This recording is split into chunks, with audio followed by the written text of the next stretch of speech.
High neck blouse, full blouse అనమాట, చిన్నపిల్లల blouse. తను స్టిచ్చింగ్ చేయడానికి కుట్టింది, కానీ అంతా తప్పు తప్పు కుట్టింది. అంటే పైన ఎక్స్ట్రా క్లాత్ తీసుకోవడానికి క్లాత్ ఎక్కువ లేక ఏం చేసిందంటే అక్కడ ఎక్స్ట్రా తీసుకోవాల్సిన క్లాత్కి కూడా జాయింట్స్ వేసుకుంది. ఆ జాయింట్ల వల్ల తనకి కన్ఫ్యూజ్ అయిపోయింది బాగా. ఇప్పుడు మీరు కూడా ఒకసారి కటింగ్ చూద్దురు. అసలు ఎంత బాగుంటుందంటే చిన్నపిల్లలకి బ్లౌజు చాలా బాగుంటుందండి. బ్యాక్ సైడ్ ఏమో ఇలా నెక్ అనేది అస్సలు కట్ అవ్వదు. ఫ్రంట్ సైడ్ మాత్రం ఎక్స్ట్రా క్లాత్ తీసుకుంటాం మనము.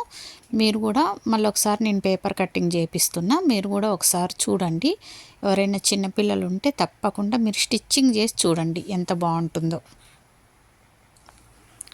హై నెక్ బ్లౌజు తనకి ఎన్నిసార్లు కటింగ్ చేసినా కొంచెం అర్థం కావట్లేదు, మళ్ళీ పేపర్ కటింగ్ చేస్తుందనమాట. తను స్టిచ్చింగ్ చేసుకొని వచ్చింది కానీ అంతా తప్పు తప్పు స్టిచ్చింగ్ చేసింది. చూడండి ఇప్పుడు హై నెక్ బ్లౌజు.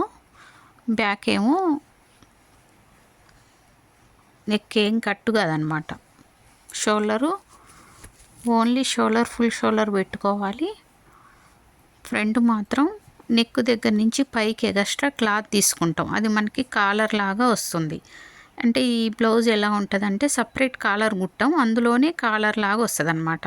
ఇప్పుడు బ్యాక్ పార్ట్ చేసింది, పొడవు మాత్రం తక్కువ తీసుకుంది, ఎందుకంటే పేపర్ తన దగ్గర తక్కువ ఉందని చెప్పి పేపర్ పొడవు తక్కువ తీసుకుంది, బ్లౌజ్ పొడవు.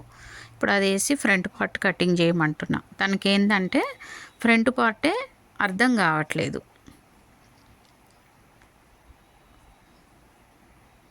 ఇప్పుడు చూడండి అలా చేస్తుంది, అట్లా కాదు సింగిల్ చేయాలని చెప్తున్నా. చాలా కన్ఫ్యూజ్ అవుతూ ఉందన్నమాట. మళ్ళీ డబల్ పేపర్ వేసింది.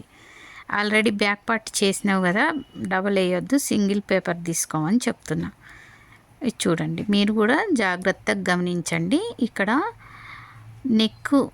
నెక్ విడ్త్ వచ్చేసి ఇది చిన్న సైజ్ అనమాట, 1.5 నెక్ విడ్త్, 1.5 నుంచి నెక్ ఎంత కావాలో అంత పెట్టుకొని ఇలా రౌండ్ షేప్ కానీ వీ షేప్ కానీ చేసుకున్న తర్వాత ఇలా పైకి వెళ్ళాలి.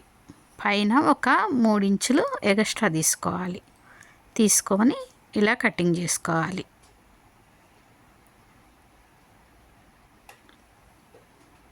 కొంచెం వెడల్పు తీసుకోమని చెప్తున్నా అనమాట. ఇప్పుడు ఇలా కటింగ్ చేయమని చెప్తున్నా. చూడండి, మీరు కూడా ఎవరైనా ట్రై చేయాలనుకుంటే ట్రై చేయండి. ఇప్పుడు ఈ పైన మనం ఎక్స్ట్రా తీసుకున్న క్లాత్ ఉంది కదా, అది మనకి ఇక్కడ బ్యాక్ సైడ్ కాలర్ లాగా వస్తుంది అనమాట. ఫ్రంట్ ఓపెనే ఉంటుంది దీనికి. ఫ్రంట్ ఇలా కటింగ్ చేసుకొని కావాలంటే అందులోనే ఉక్సుల పట్టి, లూబుల పట్టి కూడా తీసుకోవచ్చు, ఫ్రాక్ తీసుకున్నట్టు, అది మన ఇష్టం. లేకపోతే ఎక్స్ట్రా ఇలా నెక్ ఏమో ఇలా హై నెక్ లాగా వస్తుంది.